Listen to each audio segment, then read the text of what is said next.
பூஜ்யாய ஸ்ரீ ராகவேந்திராய சத்யதர்ம ரதாயச பஜதாம் கல்பவருட்சாய நமதாம் காமதேனவே.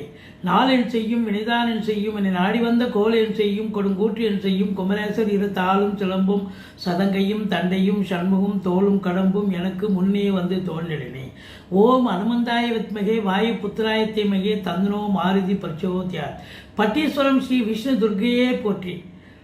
உலகெங்கிலும் வாழ்ந்து கொண்டிருக்கும் ஸ்ரீ ராகவேந்திரா யூடியூப் சேனல் நேயர்களுக்கு டாக்டர் சைதை ராஜாவின் அன்பான வணக்கங்கள்.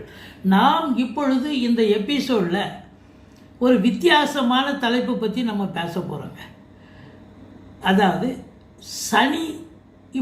சனி பகவான் மீன ராசியில் சஞ்சாரம் செய்து கொண்டிருக்கிறார். அவர் வக்ரம் பெறுகிறார். வக்ரம் பெறுவது என்பது ஒரு கிரகம் நேர்கதியில் சென்று கொண்டிருக்கும் பொழுது ஒரு நல்ல பலனையும் தந்தால், அது வக்ரம் பெறும்பொழுது ஒரு நெகட்டிவான எதிர்மறையான பலன்களை ஜோதிடம், அதாவது அந்த கிரகம் வழங்கும் என்பது ஜோதிட கிரந்தனுடைய சாராம்சம்.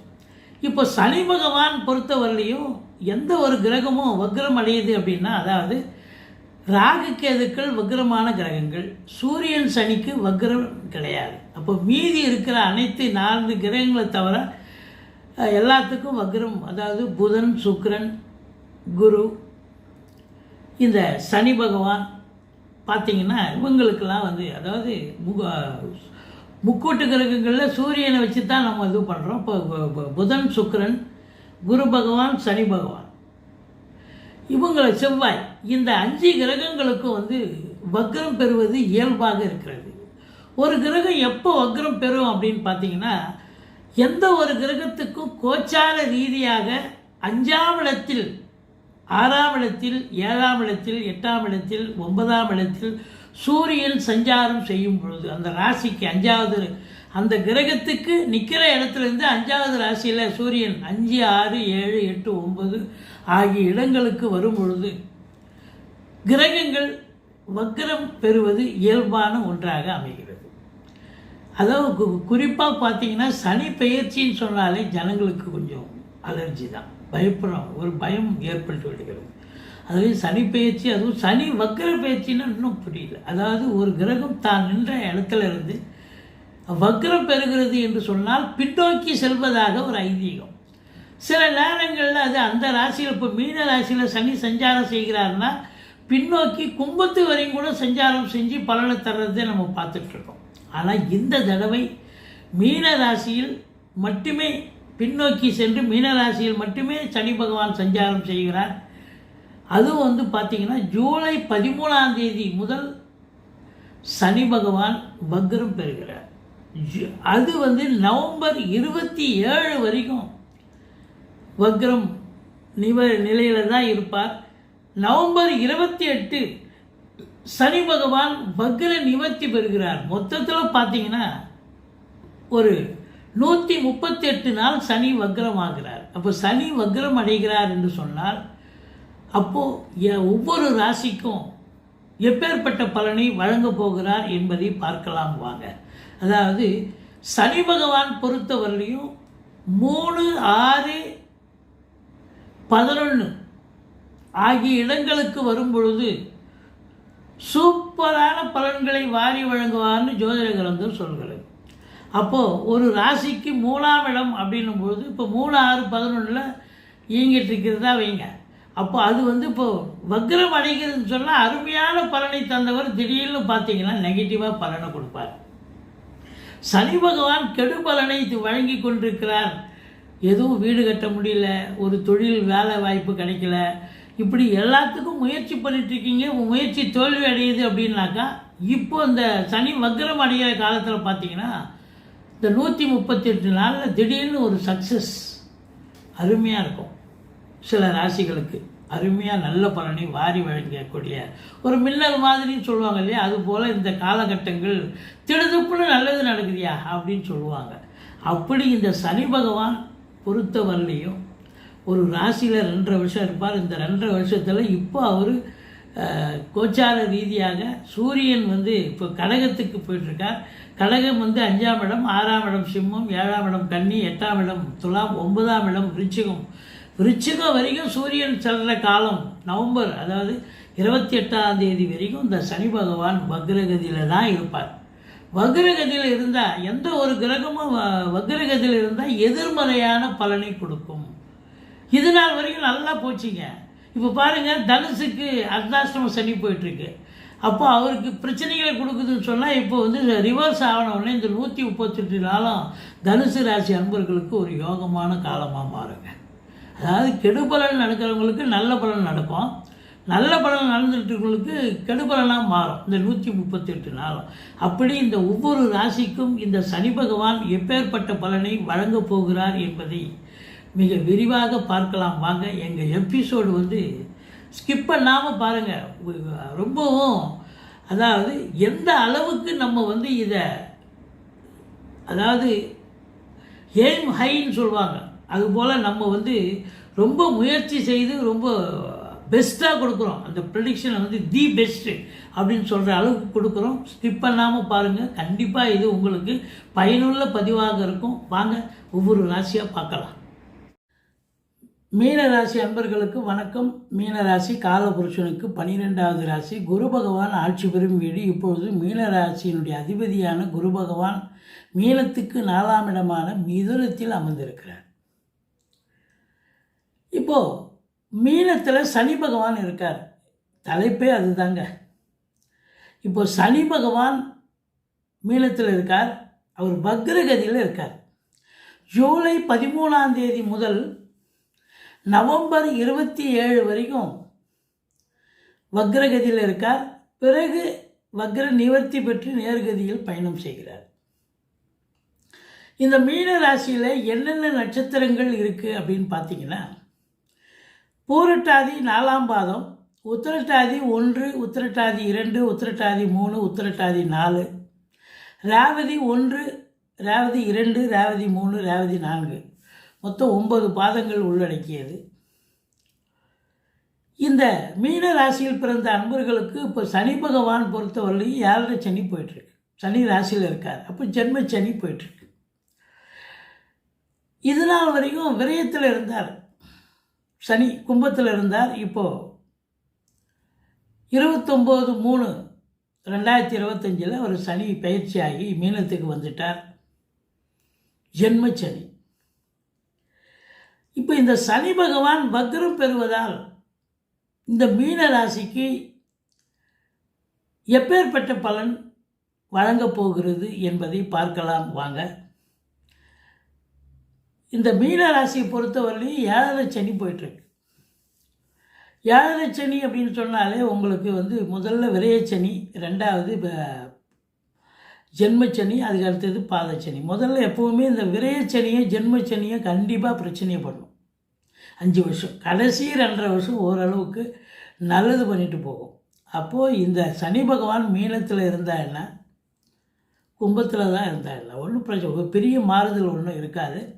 பட் இருந்தாலும் மீனத்தில் இருக்கும் சனி பகவான் வக்ரகதியில் கும்பத்துக்கு வரவில்லை. வக்ரம் பெற்று மீனத்திலேயே இருக்கிறார். அப்போ வந்து கும்பத்தில் இருப்பதன் பலனை நம்ம எடுத்து சொல்லணும். மற்றபடி இந்த ராசி அன்பர்களுக்கு 19 வயசுக்குள்ளே இருக்கிறவங்களுக்கு முதல் ரவுண்டு போயிட்டுருக்குங்க.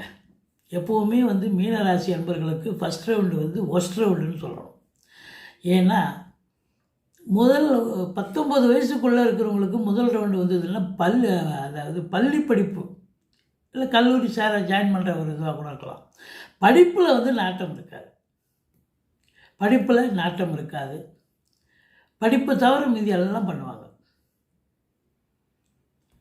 அதனால் மார்க்கு ஸ்கோர் பண்ண முடியாது, அந்த ஒரு நிலை இருக்குது. இந்த 19 வயசுக்குள்ளே இருக்கிறவங்களுக்கு படிப்பு வந்து கொஞ்சம் மந்தத்தன்மை ஏற்பட்டு படிப்பு கெடுக்கும் அப்படின்னு சொல்லலாம். ஆனால் 19 வயசுக்கு மேலே இருக்கிற இந்த மீனராசி அன்பர்களுக்கு இதுதான் வாழ்க்கை, இதுதான் பாதை, இதுதான் பயணம்னு நல்லது பண்ணிட்டு போகக்கூடிய ஒரு அமைப்பு இருக்குங்க. ஏன்னா second round always best round. First round worst round யாருக்கும் ஒரு 19 வயசுக்குள்ளே நடக்கும். எந்த ராசியாக இருந்தாலும் சரி 19 வயசுக்குள்ளே வர்றவங்களுக்கு இருக்கிறவங்களுக்கு முதல் ரவுண்டாகவும் இருக்கும். 19 வயசுக்கு மேலே இருக்கிறவங்களுக்கு செகண்ட் ரவுண்டாக இருக்கும். செகண்ட் ரவுண்டு எப்போவுமே பெஸ்ட் ரவுண்டு, நல்லதே செய்யும். டென்ஷன் இருக்கும், மந்திரிச்சோட்ட மாதிரி இருப்பீங்க, பரபரப்பாக இருப்பீங்க, எதை தொட்டாலும் சாக்கடிக்கிற மாதிரி இருக்கும். தோல்வி எதை எடுத்தாலும் ஃபஸ்ட் அட்டம்ப்டில் ஜெயிக்க முடியாது. இப்படி தடங்கல்கள், தாமதங்கள், நிறைய தோல்விகள், அவமானங்கள், அசிங்கங்கள் நிச்சயமாக ஏற்படும். ஆனால் 11th ஹவர்னு சொல்லுவாங்க, அதாவது கடைசி நேரத்தில் இந்த சனி பகவான் அற்புதமாக பண்ணிட்டு போவார். இதுதான் பாதை, இதுதான் வாழ்க்கை, இதுதான் பயணம்னு நல்லது பண்ணிட்டு போவார். அதனால் இந்த சனி பொறுத்தவரையிலையும் இப்போதைக்கு இவர் வக்ர கதியில் இருக்கிறதால முன்வீட்டு பலனை செய்வார். அப்போ 9ஆம் இடத்து பலனை செய்வார் அப்படிங்கிற ஒரு கான்செப்டு. 9ஆம் இடம் அப்படின்னாலே பாக்கியஸ்தானம், அதாவது இந்த குருவுக்கு இப்போ இருக்கிற இடத்துக்கு பாக்கியஸ்தானமாக இருக்குது. பட் மீனத்துக்கு 12ஆம் இடம். 12ஆம் இடம் என்பது செலவினங்களை ஏற்படுத்தக்கூடிய இடம். செலவினங்கள், அதாவது அசுப செலவும் இருக்கும், சுப செலவும் இருக்கும். அப்போது இது நாள் வரைக்கும் கடந்த 2.5 வருஷமாக இந்த மீனராசி என்பவர்களுக்கு செலவினங்கள் தான் இருந்தது. இப்போ கொஞ்சம் 29/3/2025 ஜென்ம சனியாக வந்ததுக்கப்புறம் ஓரளவுக்கு கொஞ்சம் செலவினங்கள் குறைஞ்சது. மற்ற விஷயத்தில் டார்ச்சர், டென்ஷன், வேலை, தொழில் இதெல்லாம் இருந்துச்சு. இப்போது மறுபடியும் செலவினங்கள் இழுத்து விடுது. அசுப செலவு, சுப செலவு, ஏதோ ஒன்று. சுப செலவுனா சந்தோஷமாக கடன் வாங்கி செய்யலாங்க. ஆனால் அசுப செலவு அப்படின்னாக்கா டெஃபினட்டாக விரைய செலவு வராது.